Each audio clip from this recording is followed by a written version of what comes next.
Bah alors nous sommes avec donc Mika de La Belle et ses Princes, Presque Charmant, la saison 3 déjà, donc diffusée sur W9 en ce moment. Et donc je vais te poser quelques petites questions Mika et tu vas essayer d'y répondre si c'est possible pour ce que les internautes pourraient peut-être savoir ou auraient envie de savoir.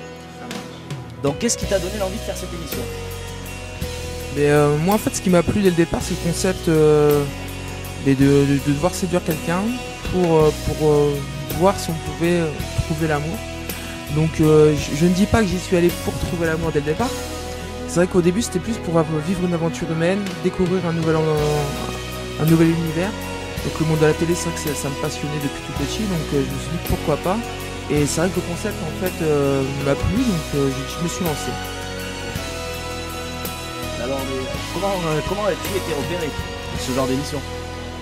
Mais moi je suis passé par la case casting internet, donc via le site de W9 et j'ai envoyé moi un mail avec des photos, une description, mes pages Facebook, etc.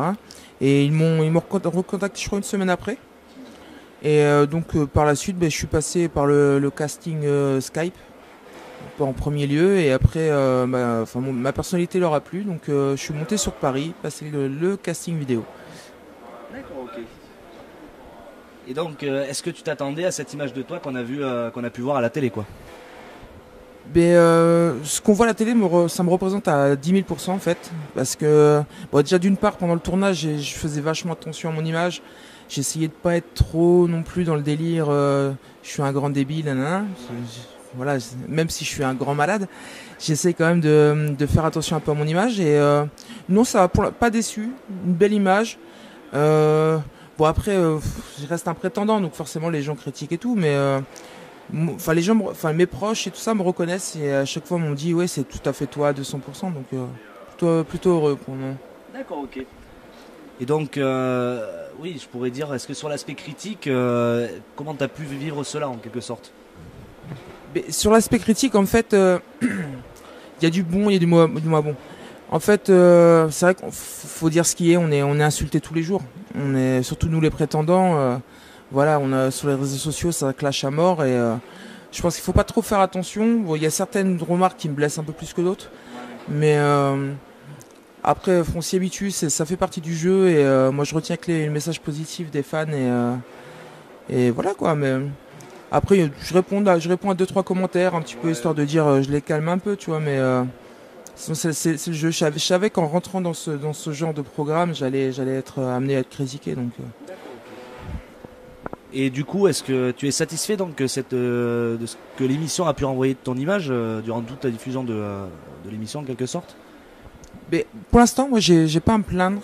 Je me reconnais. Je suis comme je suis dans la vie de tous les jours. Ça représente bien ce que j'ai vécu dans l'aventure en elle-même. Et non, pas déçu. Franchement, je me fais même marrer parce que je revois des images et des phrases en interview que je me souvenais même plus de les avoir dites. Mais non, ça va.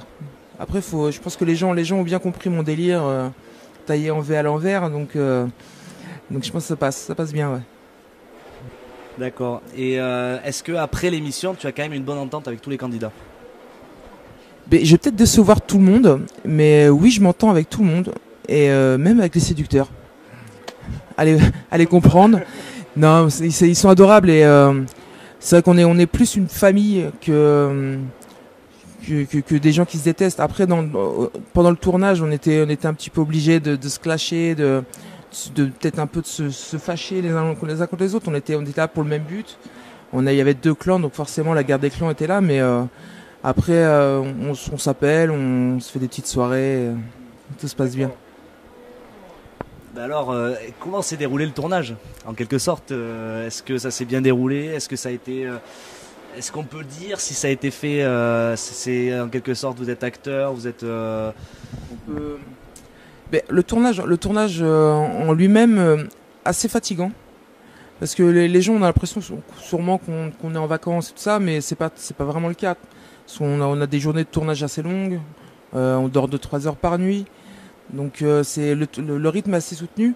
Après, est-ce que c'est truqué, pas truqué? Non, je dirais pas. Non, parce que moi je suis pas acteur. J'ai pas fait l'acteur studio. Je vais pas avoir l'Oscar du meilleur pleureur. C'est juste. Tu dis ça, Non, parce qu'on m'a dit que j'étais un très bon acteur, donc peut-être je pense à une reconversion, je sais pas, mais pour la suite. pour la suite peut-être. Bientôt dans Hollywood Girl. Non, je rigole. Mais non, c'est plus une émission scénarisée dans le sens où voilà, on raconte une histoire, une future histoire d'amour. Après, je veux dire, moi, quand j'ai pété mon câble, j'ai vraiment pété mon câble. Il y a pas de, on m'a pas dit, tiens, à tel moment, tu vas péter un plomb, tu vas vouloir taper tes copains, quoi. Donc, c'est scénarisé, enfin, un peu comme toutes les émissions d'ailleurs, mais voilà. Et donc, est-ce que l'émission a changé ta vie? Est-ce qu'elle a changé ma vie? Mis à part le fait que je ne peux plus aller chercher ma baguette chez mon boulanger tranquillement, pour l'instant pas trop. Le seul truc positif pour l'instant que je retiens, c'est voilà, je vais me promener n'importe où en France, on me reconnaît. En même temps, j'ai un visage assez atypique, donc pour pas dire moche, j'aime pas ce mot-là. Et voilà, je suis un préducteur. Oui. Nous cette année, on est des préducteurs, donc c'est prétendants séducteurs, parce qu'on on était plus séducteurs que les séducteurs. Allez comprendre. Et non, pour l'instant, moi je suis pas trop star system, comparé à certains. Je cherche pas la notoriété, je cherche pas la gloire. Moi j'ai fait ça comme un délire et je prends tout ce qui vient et carpe diem, quoi. Ce qu'il faut. Alors j'ai Marc qui a posé la question sur ma page. Quel a été le moment le plus intense pour toi au cours de l'émission? Le moment le plus intense, je pense qu'il y en a deux. Un positif, un négatif. Bon, je peux pas dévoiler la fin, bien entendu, parce que c'est mercredi prochain, mais on va dire l'événement marquant, je pense, c'est la rencontre avec Jade. Vraiment, quand je l'ai rencontré la première fois en sortant de la limousine, je sais pas, elle m'a troublé direct. Je savais plus quoi dire. Et le seul truc que j'ai su lui dire, c'est t'as les yeux de malade. Donc, pour une première approche, c'était pas trop mal. C'est un peu Kaira et tout, c'était pas mal.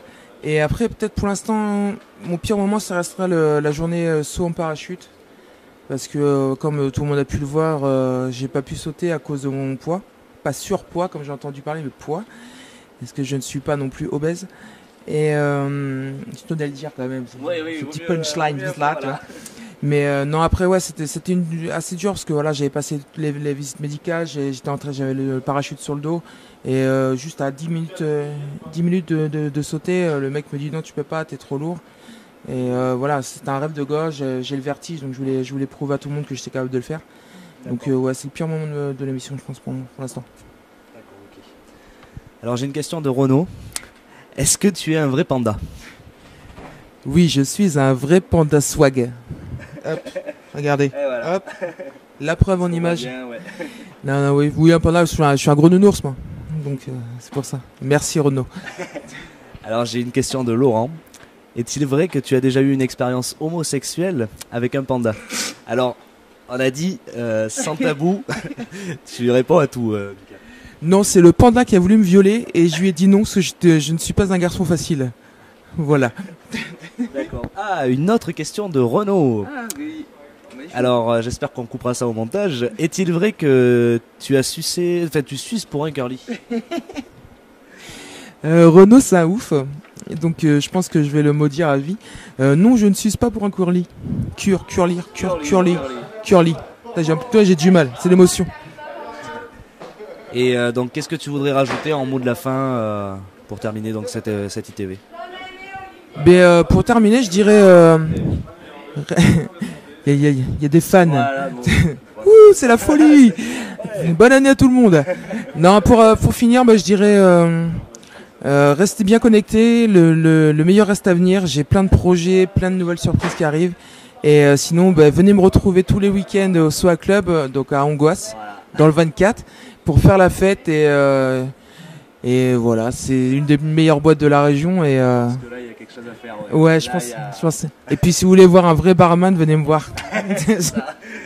Merci bien Mika, merci beaucoup. Et puis on te retrouve donc pour la suite mercredi. Donc rendez-vous mercredi pour la finale. Eh oui, c'est pas fini encore. Donc avec qui va repartir Jade? Ça on ne sait pas. Bon, merci de nous avoir suivis.